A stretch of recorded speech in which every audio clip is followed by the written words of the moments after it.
In the vast battlefield of life, the Bhagavad Gita paints a poignant scene of a warrior in turmoil, Arjuna. Amidst the clamor of warfare, he finds solace in the wisdom imparted by Lord Krishna, a wisdom that centers around the art of detachment. Picture this, an illustrious warrior standing on the precipice of a great conflict, yet torn by the moral and emotional implications of his actions. This was Arjuna, a hero in the epic tale of the Mahabharata. In the midst of his turmoil, Arjuna turns to his charioteer, who is none other than Lord Krishna. And it is here, on the battlefield, that Krishna imparts the profound wisdom of detachment. But what is detachment, you might ask? In the context of the Bhagavad Gita, it is the practice of freeing oneself from the binds of material desires and expectations of outcomes. This isn't about abandoning our responsibilities or shunning worldly pleasures. Rather, it's about performing our duties without being attached to the results. Krishna counsels Arjuna saying, "You have the right to perform your prescribed duty, but you are not entitled to the fruits of your actions." This timeless wisdom urges us to act not for the sake of reward, but for the action itself. It's about finding fulfillment in the process, not the product.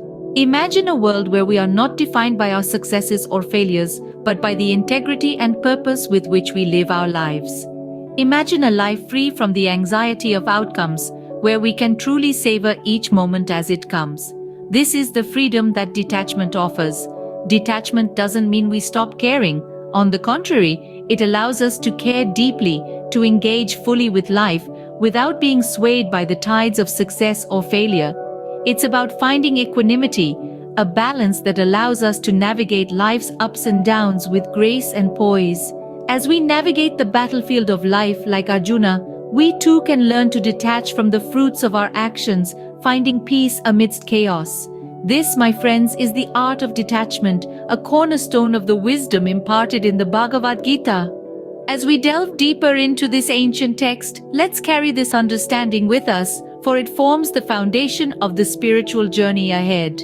Beyond the chaos and noise, there lies a tranquil river of life, flowing seamlessly towards the vast ocean of the divine. This is the path of surrender. As we delve deeper into the profound wisdom of the Bhagavad Gita, we find that surrender is not about giving up or admitting defeat. It's about letting go of our ego and aligning our will with the greater universal will. So what does this surrender look like? Well, imagine a leaf floating on the surface of a river. The leaf doesn't fight against the current. It doesn't attempt to control its course. Instead, it surrenders to the flow of the river, trusting the journey and the destination. This is the essence of surrender as portrayed in the Bhagavad Gita. A compelling parable from the ancient text illustrates this beautifully. It tells the story of a king who, despite his wealth and power, feels an unshakable emptiness within. He seeks the counsel of a sage who points out that his discontent arises from his attachment to his kingdom and his sense of control. The sage advises him to surrender to the divine, to see himself not as the doer of actions, but as an instrument of the divine will. Over time, the king learns to relinquish his ego, finding inner peace and fulfillment in the process. This story is not just about kings or sages, it's about each one of us. We all have our kingdoms, our domains that we wish to control. But the Bhagavad Gita teaches us that true power lies not in control, but in surrender. It lies in understanding that we are part of a grand cosmic dance, orchestrated by the divine. Surrendering to the divine doesn't mean we stop acting or striving. Instead, we act with a sense of devotion and detachment, recognizing that the outcomes of our actions are beyond our control. We do our best, and then we surrender the results to the divine. By surrendering to the divine, we align our actions with the cosmic flow, experiencing a profound sense of peace and purpose. This is the power of surrender, a key message in the Bhagavad Gita and a transformative practice for our lives. In the heart of the Bhagavad Gita, there lies a path of love and devotion. This is the path of Bhakti Yoga. A profound spiritual journey, Bhakti Yoga transcends the boundaries of religion and belief systems. It's a path that allows us to cultivate a deep, intimate relationship with the divine, nurturing our inherent capacity for love and devotion. At its core, Bhakti Yoga is a transformative practice that fosters surrender, acceptance, and a deep-seated sense of connectedness. This path of devotion is not about a blind faith or a passive acceptance of fate.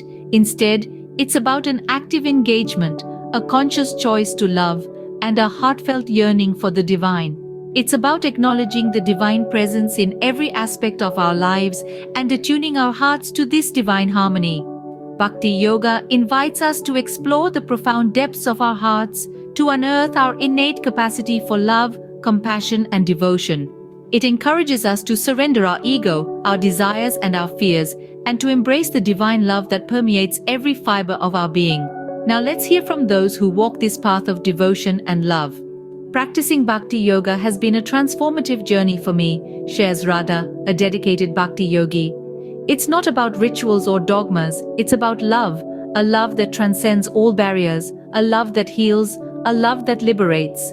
Similarly, Krishna, another practitioner, shares, Bhakti Yoga has taught me to see the divine in everyone and everything. It's helped me cultivate compassion, patience, and a deep sense of connectedness.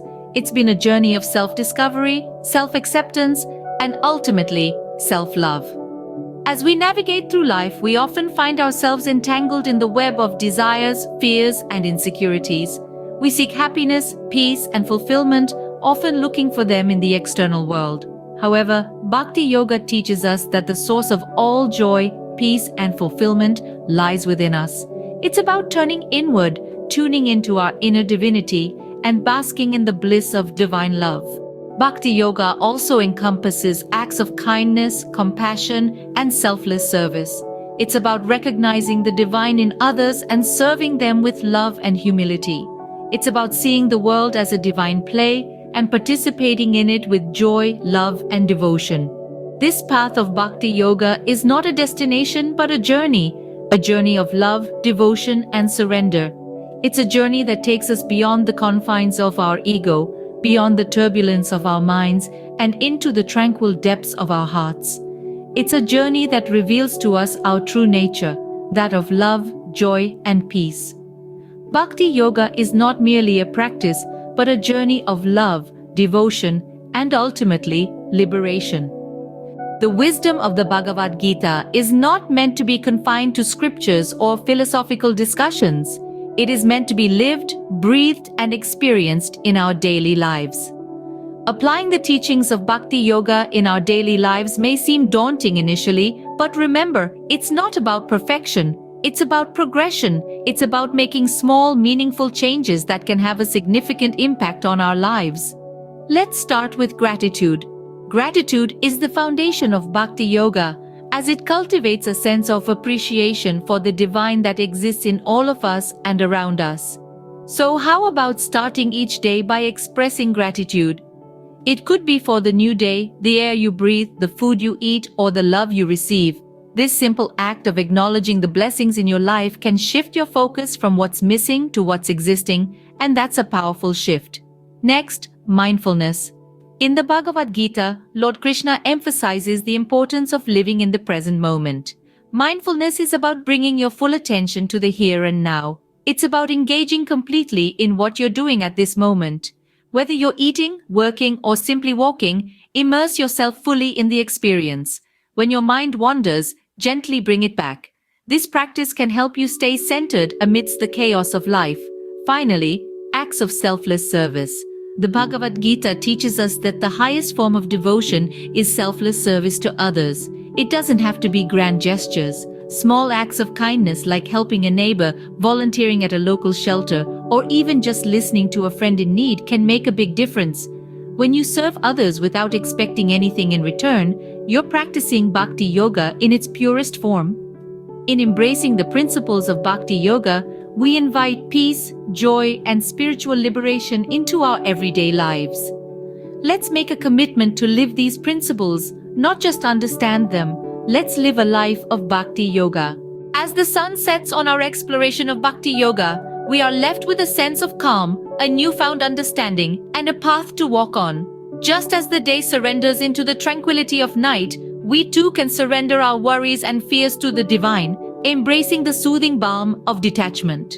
The journey of Bhakti Yoga isn't a destination, but an ongoing process, a continuous dance of love and devotion with the divine.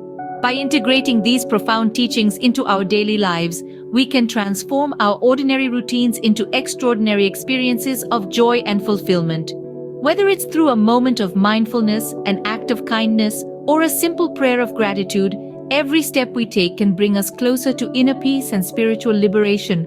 In the journey of life, let us embrace detachment, surrender, and walk the path of Bhakti Yoga towards inner peace and spiritual liberation.